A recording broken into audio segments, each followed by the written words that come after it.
India ગઠબંધનનું નેતૃત્વ મમતા બેનર્જીને સોંપવું જોઈએ. કોંગ્રેસના વિરોધનો કોઈ અર્થ નથી. લાલુ પ્રસાદ યાદવ. હરિયાણા અને મહારાષ્ટ્ર વિધાનસભા ચૂંટણીમાં કોંગ્રેસની કારમી હાર બાદ ઇન્ડિયા ગઠબંધનમાં સંઘર્ષ છેડાઈ ગયો છે. ઉદ્ધવ ઠાકરેની શિવસેના બાદ હવે લાલુ પ્રસાદ યાદવે પણ મહાગઠબંધનનું નેતૃત્વ રાહુલ ગાંધીના બદલે મમતા બેનર્જીને સોંપવાની માંગ કરી છે. તેમણે કહ્યું કે ગઠબંધનના સુધારા હેતુ પ્રયાસો કરવા પડશે. લાલુ માત્ર કોંગ્રેસ દ્વારા વાંધો ઉઠાવવાથી કંઈ નથી થવાનું.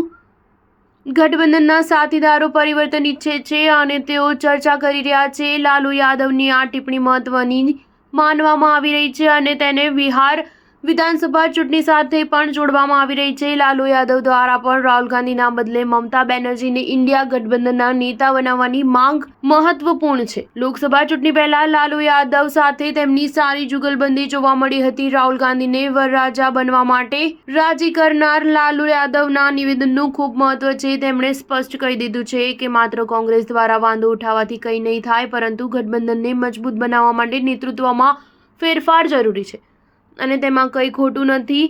લાલુ યાદવે આ માંગ એવા સમયે ઉઠાવી જ્યારે તેજસ્વી યાદવ કોલકાતામાં છે. હકીકતમાં લાલુ યાદવના નિવેદનને વિધાનસભા ચૂંટણી સાથે પણ જોડવામાં આવી રહ્યું છે. તાજેતરમાં કોંગ્રેસે સીટ શેરિંગને લઈને એક નિવેદન આપ્યું હતું, જેમાં તેણે સ્ટ્રાઇક રેટના આધારે સીટ વહેંચણીની વાત કરી હતી. આ ઉપરાંત મહારાષ્ટ્રમાં પણ તેણે ઉદ્ધવ ઠાકરેની શિવસેના સાથે લાંબી ખેંચતાણ કરી હતી. બિહારમાં આવતા વર્ષે જ વિધાનસભા ચૂંટણી યોજાવા જઈ રહી છે, જ્યાં આરજેડી સાથે તેનું ગઠબંધન છે. આવી સ્થિતિમાં લાલુ યાદવ અને તેજસ્વી નથી ઈચ્છતા કે કોંગ્રેસને તેમના પર હાવી થવાની કોઈ તક આપવામાં આવે.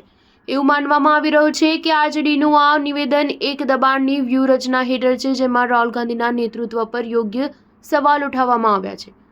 આરજેડીને લાગે છે કે આમ કરવાથી કોંગ્રેસ બેકફૂટ પર આવી જશે અને આવી સ્થિતિમાં તે સીટ વહેંચણી અને સોદાબાજી કરવામાં નબળી રહેશે. આ જ વ્યૂહરચના હેઠળ લાલુ યાદવે ઇન્ડી ગઠબંધનના નેતૃત્વમાં પરિવર્તનને લઈને નિવેદન આપ્યું છે. તેમણે જણાવી દઈએ કે સત્યપાલ મલિક પણ એ માંગ ઉઠાવી ચૂક્યા છે કે વિપક્ષી ગઠબંધનનું નેતૃત્વ પશ્ચિમ બંગાળના સીએમ મમતા બેનર્જીને સોંપવામાં આવે. સ્ટાર ન્યૂઝ 7 હંમેશા સચ્ચાઈની સાથે.